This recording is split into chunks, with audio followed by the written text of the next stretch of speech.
Hello and welcome back to another episode of Math with Sohn. Today we are going to be focusing on the volume and surface area of pyramids and cones. And if you look at the formulas that are there, you'll notice that both of them for volume have a 1/3 in front of them. So we're going to look deeper and figure out why do these volume formulas have a 1/3 there. Both of them follow the same key things that we had before with having a area of the base times the height of the cone or the pyramid. But why is that 1/3 there? So what we have here is a cube and a pyramid. And in order to explain the volume, we're going to have this pyramid filled up with water, and it's going to actually take 3 times of filling up this pyramid to fill up the cube. There's one. And what that tells us is that if it takes 3 times to fill up the cube, the pyramid is actually 1/3 of the volume of the cube. And that tells us why there is a 1/3 in front of the volume formula for a pyramid and for a cone. So let's see what that would actually look like. For a normal volume problem, it is just the area of the base times the height. And if it is a pyramid or a cone, all we have to do is add a 1/3 because it would be 1/3 of what a normal shape would be if it was a regular prism. So if we have something like a cone, what we need to do is figure out what is the area of that base shape and then what is the height. So if the area of the base shape is a cone, then we need to find the area of that circle on the bottom. So we're going to need to know the radius. Let's say it's 4. And that would allow us to figure out what is the area of that base shape. And the area of a circle is pi r squared. So that means that the volume for a cone is going to be pi r squared times the height with the 1/3 in front. So if the radius is 4, that means that we can plug in 4. And the only other thing we would need would be what would be this height. And let's say the height is just 10. All right. So our volume would therefore be 1/3 pi, which I'm going to convert pi into 3.14. R, which is 4, the radius was 4, squared times the height of 10. And then we can just type that all into our calculator at one time, and it would give us the answer. So I'm going to type in 1/3.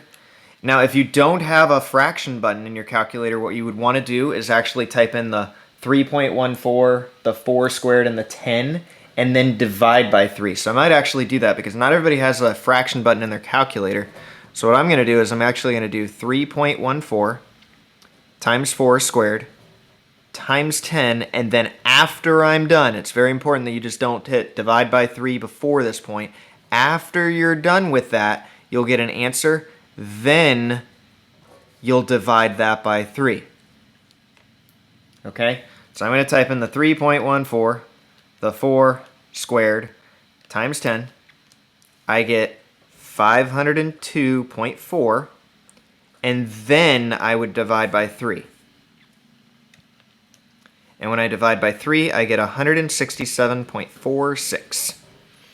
And if we were in inches, this would be inches cubed because volume is in terms of cubed.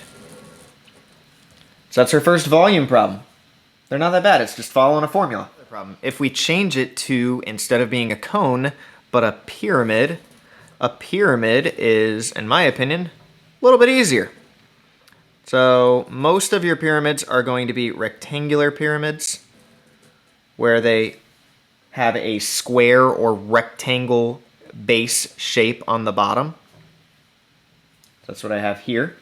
In order to find the area of that base shape, you need the length and the width. So I'm going to call it 3 and 5. Okay? So the area of the base shape, if we want to find volume, it's going to be a identical formula. We need 1/3 the area of the base shape times the height Well, the area of the base shape is a rectangle, so that would be 1/3 times the length times the width times the height. I just like thinking of it as area of base because we're going to have a formula with an L in it as well, so I don't want us getting confused with that. So we have 3 times 5 for the length and width. That would give us the area of that base shape. And then we have to multiply by the height. And let's say that this pyramid is 12 tall. So let's put it in our formula. We got 1/3 times 3 times 5 times 12. And again, what I would recommend is that you multiply all 3 of these things together if you don't have a fraction button, and then divide by 3. So I'm going to multiply the 3 times 5 times 12 together, and I get, from the 3 times 5 times 12, 180. And then if we don't have a fraction bar, we would just take that 180 and divide by 3 to get 60. And let's make this one feet. That would be feet cubed. So before we get into our last problem for today, we have to address that there is sometimes a pyramid or a cone that doesn't give you the actual height, but instead gives you the slant height, which is the part that is on the side of the pyramid or the cone. And a lot of times the variable used for slant height is going to be L. If you were given the slant height and you're asked to find volume, we're going to have to use the Pythagorean Theorem first. So let's say you're given a pyramid or a cone problem that doesn't give you the actual height of the pyramid or the cone. We're missing the height in this case. Now sometimes you'll be missing the height, but sometimes you could also be missing the radius. If you're provided with the slanted height, which I have as 10 instead, you will have to find that missing height out first to be able to do the actual problem. So I just drew the height in a dotted line because the formula, I got 2 of them written here, is either 1/3 the area of the base times the height, not slant height, but regular height, or you can multiply the area of the base and the height and then divide by 3. So with these cone or pyramid problems, if you're given the slanted height, you will have to recognize that this is a right triangle, and we will have to use the Pythagorean theorem to find the height or radius, height in this case. The slant height, oftentimes L as a variable, is the hypotenuse of the triangle. So when we use our Pythagorean theorem, a squared b squared equals c squared, that is going to be our c squared. The height and the radius are either the a and the b. So I'm going to fill in the 6 squared. I'm going to fill in a b squared. I'm going to apparently call the height b equals 10 squared. And finish solving so that I can get the height of this cone. 36 plus b squared equals 100. Subtract 36. B squared would equal 64. Which means when we square root, we get 8. And we needed to do that to get the height of this cone, because without the height of the cone, I don't have a formula that works. So now that I have the height of the cone, I can just plug it into either formula that I like. I've been using the 1/3 area of the base times the height. I'm going to just change it up and use the one underneath it.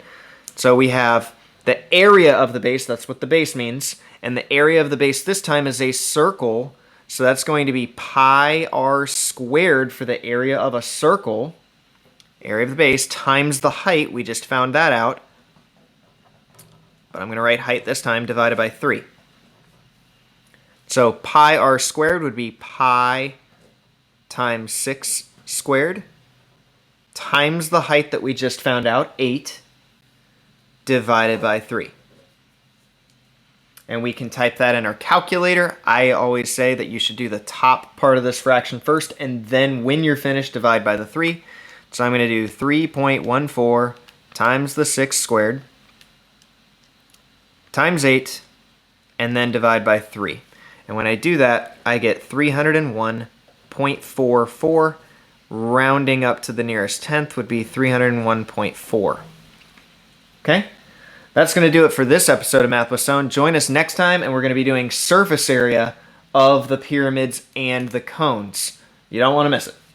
Bye.